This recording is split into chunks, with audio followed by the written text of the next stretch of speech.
नमस्कार। इस वीडियो में सभी विद्यार्थियों का स्वागत है। आज हम लोग आधुनिक शिक्षा प्रणाली के अंतर्गत मैकाले का विवरण पत्र और वुडकार्ड स्पीच इसके बारे में हम लोग चर्चा करेंगे। आइए देखते हैं। लॉर्ड मैकाले का विवरण पत्र 19 जुलाई 1835 में लॉर्ड विलियम बेंटिक द्वारा एक्सेप्ट किया गया, स्वीकार किया गया। देखिए, लॉर्ड विलियम बेंटिक के काल में ही एक विवाद उत्पन्न हुआ था, प्राच्य एवं पाश्चात्यवादी।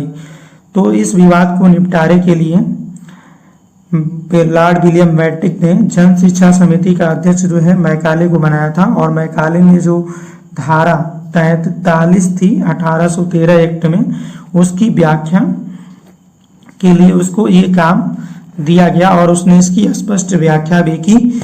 इसमें 3 तरह के विभाग थे उस धारा में। धन का व्यय कैसे किया जाए, साहित्य का अर्थ क्या होगा और भारतीय विद्वान की व्याख्या, ये तीनों जो है उसमें नहीं स्पष्ट थी, जिसके कारण प्राच्य और पाश्चात्यवादी विचार धाराएं जो है 2 अलग अलग उत्पन्न हो गई थी। तो इसमें धन के बारे में मैकाले ने कहा कि धन जो है किसी भी मद में खर्च किया जा सकता है। उसके बाद साहित्य के बारे में कहा कि साहित्य का अर्थ केवल अरबी, फारसी और संस्कृत से नहीं है, बल्कि अंग्रेजी साहित्य से भी है, और इसके अंतर्गत जॉन मिल्टन की कविताएं और जॉन लॉक का दर्शन भी आता है। उसके बाद इसने कहा कि भारतीय विद्वान की व्याख्या, तो विद्वान किसको मानेंगे इसके बारे में इसने कहा कि विद्वान केवल उसी को नहीं माना जाएगा जो अरबी, फारसी और संस्कृत का जानकार हो, बल्कि उसे भी माना जाएगा जो अंग्रेजी साहित्य का जानकार है। आगे जो है, लेकिन मैकाले ने क्या किया कि उसने आंग्ल दल का समर्थन किया और उनके समर्थन में ये लिखा कि यूरोप के एक अच्छे पुस्तकालय की अलमारी का एक कक्ष भारत और अरब के समस्त साहित्य से अधिक मूल्यवान है। इसने इस आंग्ल दल का, पाश्चात्यवादी दल का, ये दोनों एक ही है, पाश्चात्यवादी या आंग्ल दल का समर्थन कर दिया था इसने। और इसने अपने प्रस्ताव में कहा, इसका जो माध्यम प्रस्ताव देखते हैं, पहला इसमें जो देख रहे हैं हम लोग, ये शिक्षा का माध्यम इसने क्या बोला कि अंग्रेजी होना चाहिए। इसके पीछे इसने तर्क ये दिया कि जो अंग्रेजी जो भाषा है वो शासकों की भाषा है, और शासकों की भाषा जो है इसलिए इंग्लिश जो है शिक्षा का माध्यम रहेगा। इसके साथ साथ ये संपूर्ण ज्ञान का भंडार भी अंग्रेजी भाषा में ही उपलब्ध है। उसके बाद जो है भारत के जो उच्च वर्ग के लोग हैं उनकी भी ये भाषा है, तो इसलिए शिक्षा का माध्यम अंग्रेजी होना चाहिए। अगला ये कहता है कि प्राच्य साहित्य निरर्थक है। मैकाले ने कहा प्राच्य साहित्य निरर्थक है। इसके पीछे तर्क देता है कि यहाँ का जो इतिहास है उसमें ये लिखा गया है कि 30 फुट राजा का भी वर्णन कर दिया गया है। उसके बाद भूगोल के अंतर्गत समुद्र के बारे में लिखा गया कि यहाँ सीरे के समुद्र पाए जाते हैं और मक्खन के समुद्र पाए जाते हैं। उसके बाद से यहाँ का चिकित्सा ज्ञान ऐसा है कि इंग्लैंड या ब्रिटिश पशु चिकित्सालय भी चिकित्सा भी जो है उसको शर्म आ जाए चिकित्सा पे, ज्ञान पे। इस तरह से उसने जो है भारत के जितने भी साहित्य है इसकी घोर अपमान किया। और दूसरी चीज है कि उसने पाश्चात्य साहित्य एवं विज्ञान का ज्ञान महत्वपूर्ण माना है। तो पाश्चात्य साहित्य को इसने बहुत ही इम्पोर्टेंट बताया। इसने कहा ही है कि जो यूरोप की अलमारी में एक रखा हुआ जो पुस्तक है एक कक्ष में, वो पूरे अरब और भारत के साहित्य से कहीं बढ़ करके है। तो ये सीधे से उपेक्षा करता है और इसी पाश्चात्य साहित्य की ही शिक्षा देने की बात करने लगता है भारत में। और इसके साथ साथ जो है धार्मिक तटस्थता की देखें तो इसने बहुत ही, अगर इसके बारे में सोचा जाए तो मैकाले जो है ये बहुत ही अपना दिमाग इसमें लगाया है, बहुत ही बुद्धि लगाई। इसने देखा कि यदि मैं भारत में धर्म शिक्षा की प्राथमिकता देता हूँ, धर्म शिक्षा की प्राथमिकता यदि मैं दे दूंगा, तो जो जितने भी विद्यालय हैं वहाँ विद्रोह उत्पन्न हो जाएगा अंग्रेजों के प्रति। तो इसलिए मैकाले ने ऐसी जो भी विद्यालय थे, जो भी उस समय तक कॉलेजेस थे, विश्वविद्यालय, जो भी विद्यालय बने हुए थे, विश्वविद्यालय नहीं थे, तो जो भी विद्यालय बने हुए थे, तो वहाँ पे जो है धार्मिक तटस्थता की बात कर दी। उसने कहा कि किसी भी धर्म की शिक्षा वहाँ पे नहीं दी जाएगी। उसके बाद जो ये आता है, ये आखिरी वाला, उच्च वर्ग के लिए उच्च संस्थाएं, ये जो है सीधे मैकाले ने का इसमें जो है स्वार्थ छिपा हुआ है। इसने कहा कि केवल हम उच्च वर्ग के लिए शिक्षा की व्यवस्था करेंगे, और इसके पीछे उसने तर्क दिया कि कंपनी के पास इसका धन नहीं है, और ये भी तर्क दिया कि यदि हम एक उच्च वर्ग को शिक्षित कर देते हैं तो उन लोगों के माध्यम से जो है सारी उनकी जो संस्कृति उच्च वर्ग की है वो धीरे धीरे जो निम्न वर्ग के लोग हैं उनमें चली जाएगी। इस तरह का तर्क दिया था उसने, और इसी की वजह से केवल उसने उच्च वर्ग के लिए उच्च संस्थाओं का निर्माण किया था, उच्च वर्ग के लिए केवल, और निम्न वर्ग के लिए छोड़ दिया था। मतलब जन शिक्षा की वहाँ कोई व्यवस्था करने की बात नहीं करता है, बल्कि उच्च वर्ग के लोग के माध्यम से ही धीरे धीरे उनमें पहुंच जाएगा, इस तरह से ये मानता है। और ये एक तरह से उसने एक तरह से ऐसे लोगों को तैयार कर रहा था जो उनका एजेंट के रूप में, संदेशवाहक के रूप में कार्य कर सके, जिससे उनके शासन प्रणाली में कोई दिक्कतें नहीं आए। इसका यहाँ उद्देश्य यही था। आगे देखते हैं निस्यंदन का सिद्धांत। अभी हमने जो लास्ट पॉइंट देखा था वो सेम वही चीज है, निस्यंदन का सिद्धांत। और ये सिद्धांत जो है बहुत ही स्वार्थपूर्ण है। मैकाले ने बहुत स्वार्थपूर्ण ढंग से लगाया था, और ये बोला था कि उच्च वर्ग को शिक्षित करने से छन छन करके जो है शिक्षा का प्रभाव जनसाधारण तक पहुंचेगा, ये माना गया है।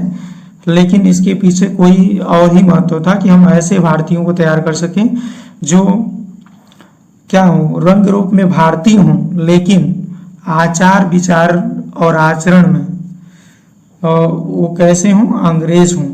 तो ऐसे मतलब उन लोगों को ऐसे इसलिए विकसित करना चाहते थे कि वो लोग आ करके मतलब हमारा जो है कार्य करेंगे, छोटे पदों पे कार्य कर सकेंगे, और हमारा संपर्क जो है भारतीय जनता और हमारे बीच बनाए रखेंगे। ऐसे लोगों का निर्माण करना था।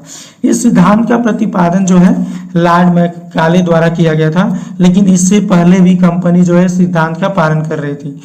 और इस सिद्धांत का क्रियान्वित रूप जो है 1854 में ये गवर्नर जनरल बने लॉर्ड ऑकलैंड, तो इन्होंने किया था। इन्होंने क्या किया, बंगाल को बहुत सारे 9 भागों में बांटा था, 9 डिस्ट्रिक्टों में बांट दिया, और वहाँ पे अनेक विद्यालय बनाए थे, एक एक विद्यालय बनाए थे। तो ये जो दृष्टिकोण जो है ये निस्यंदन के सिद्धांत से ही लिया गया था। आगे चलते हैं। अब देखते हैं कि मैकाले के विवरण पत्र का क्या प्रभाव पड़ा हमारे भारत पे, हमारे लोगों पे क्या प्रभाव पड़ा। कि पहली बात तो कि भारतीयों को जो है पहली बार पाश्चात्य साहित्य और ज्ञान विज्ञान की जानकारी मिली। तो इससे क्या हुआ कि भारतीयों में एक वैज्ञानिक दृष्टिकोण का विकास हुआ, विज्ञान के ज्ञान से या पाश्चात्य के साहित्य से। मतलब एक ज्ञान ऐसा मिला कि वो हर तार्किक दृष्टि से और वैज्ञानिक दृष्टि से किसी घटना को सोच सकता है। दूसरी बात, भारत में भौतिक उन्नति का मार्ग प्रशस्त हुआ। पहले क्या था कि हमारे जो है धर्म, हमारे जो समाज में आध्यात्मिक और सामाजिक विकास को बल दिया जाता था, लेकिन मैकाले ने क्या किया कि यहाँ पे भौतिक उन्नति का मार्ग प्रशस्त कर दिया। उसकी शिक्षा व्यवस्था ऐसी थी कि यहाँ भौतिक उन्नति भी होने लगी। भौतिक उन्नति मतलब फिजिकल डेवलपमेंट, हर चीज़ का जो है, बहुत सारे मतलब रेलवे भी बना भारत में, हर चीज़ें प्रारंभ हो गई, हर सुख सुविधाएं बनना स्टार्ट हो गई थी, पुल बनाने लगे थे अंग्रेज।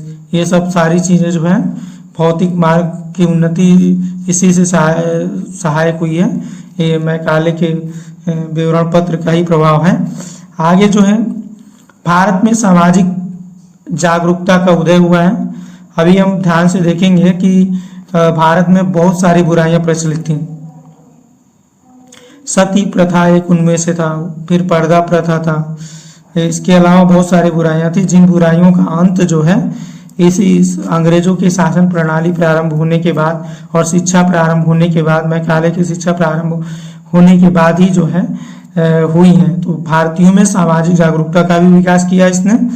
और दूसरी चीज राजनीतिक जागरूकता का, कहा यह जाता है कि यदि मैकाले ने इस तरह की शिक्षा, पाश्चात्य साहित्य और ज्ञान विज्ञान की शिक्षा नहीं फैलाई होती तो भारतीय जो है अपने राजनीतिक रूप से जागरूक नहीं हो पाते, क्योंकि वो ये अपने अधिकारों के बारे में नहीं जान पाते और स्वतंत्रता क्या होता है, समानता क्या होता है, बंधुत्व क्या होता है, इन सब चीज़ों के बारे में नहीं जान पाते।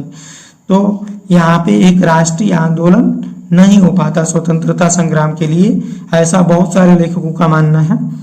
आगे जो है इसके अलावा फायदे के अलावा घाटे भी हुए थे।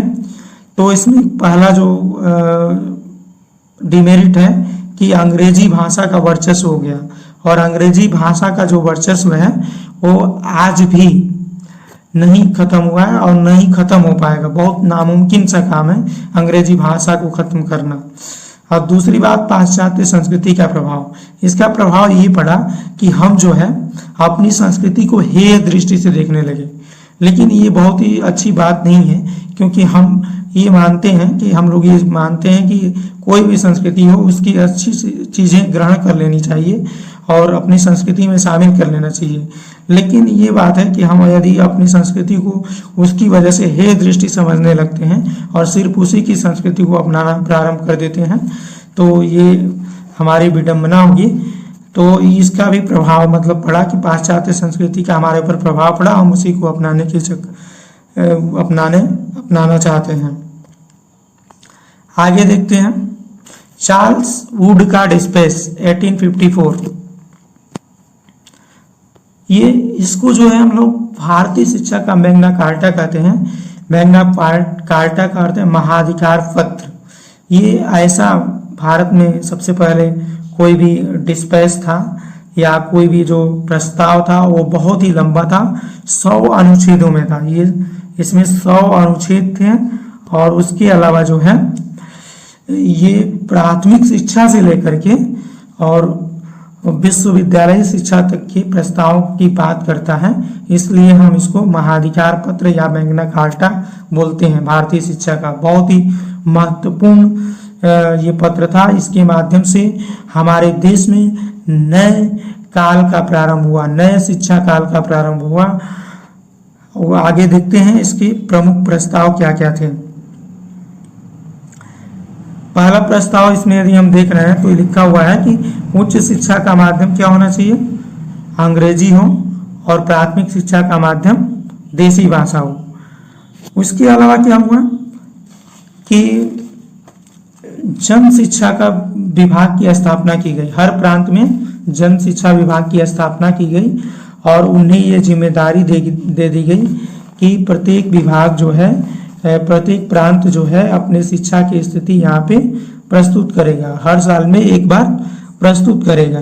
इसके लिए किया गया और इसका एक डायरेक्टर होता था, वो जन शिक्षा विभाग का एक डायरेक्टर बनाया गया था। इसके साथ साथ इसमें लिपिक भी थे, बहुत सारे लोग थे, और जो प्रांतों से रिपोर्ट जो आती थी शिक्षा की, वो प्रगति के बारे में उस पर अपना फैसला लेते थे।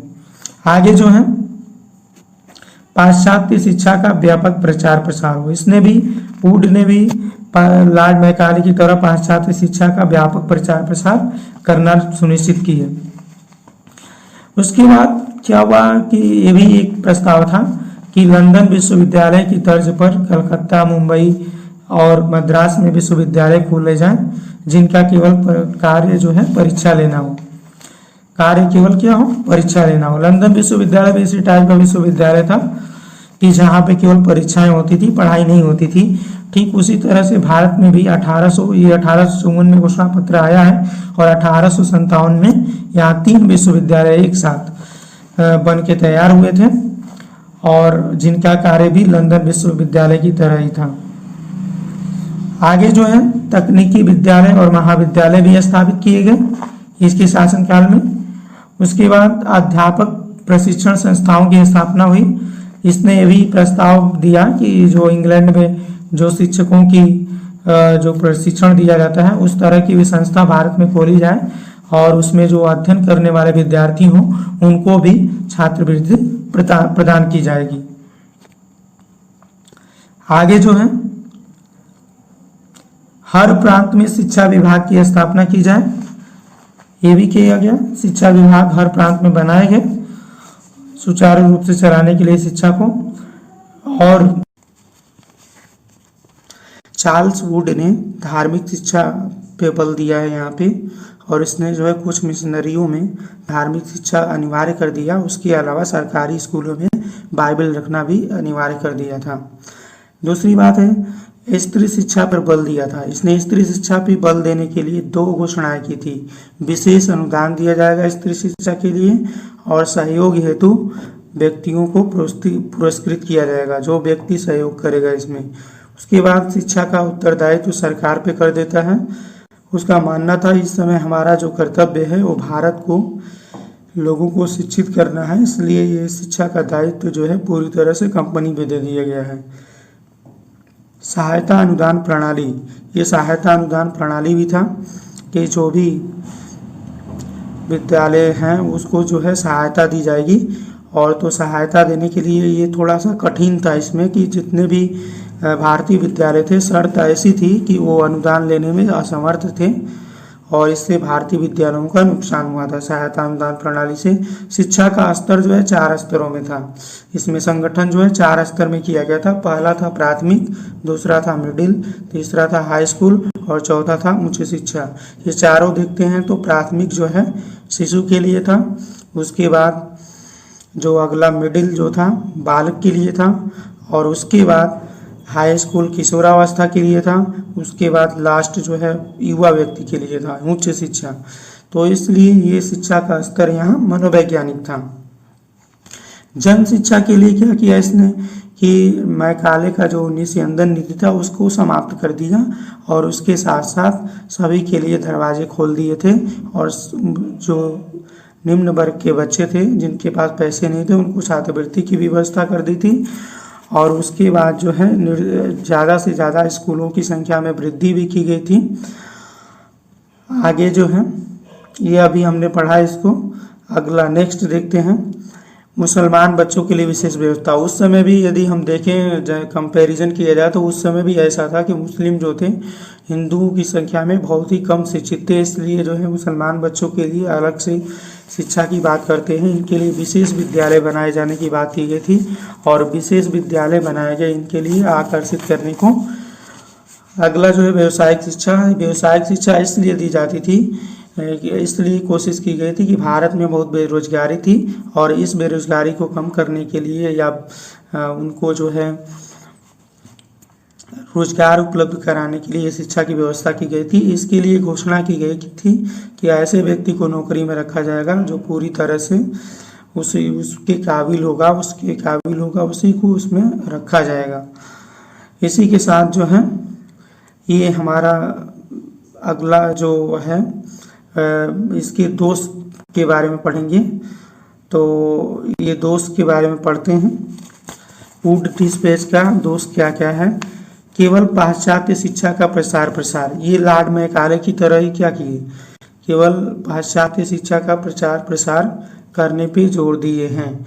ये कि हालांकि प्राथमिक शिक्षा जो है अपने भाषा में भी की जा सकती थी, तो उसमें जो है थोड़ा सा रिलैक्स है प्राथमिक शिक्षा में, लेकिन उच्च शिक्षा में बिल्कुल ये पाश्चात्य शिक्षा में इंग्लिश की बात करते हैं, इंग्लिश अनिवार्य मानते हैं।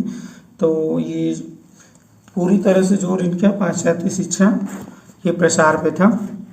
उसके बाद क्या है, अनुदान की शर्तें कठिन थी जो प्राच्य विद्यालय कभी नहीं ले पाए। उसके बाद एक गलती इसमें और थी इस प्रस्ताव में कि मिशनरी विद्यालयों में धार्मिक शिक्षा की छूट थी। एक और था लाल फीताशाही व्यवस्था का प्रारंभ। लाल फीताशाही का मतलब है कि जो भारतीय जो थे अंग्रेजी जो शिक्षा प्राप्त किए थे उनको कभी भी बड़े पोस्ट नहीं दिए जाते थे, बल्कि जो अंग्रेज थे उन्हीं को बड़े पदों पे रखा गया था, जिसे शासन चलाने के लिए ही उनका इस्तेमाल कर रहे थे भारतीयों का। तो इसी को लाल फीताशाही कहा गया है। इसके बाद नौकरी के लिए अनिवार्य अंग्रेजी कर दी गई थी।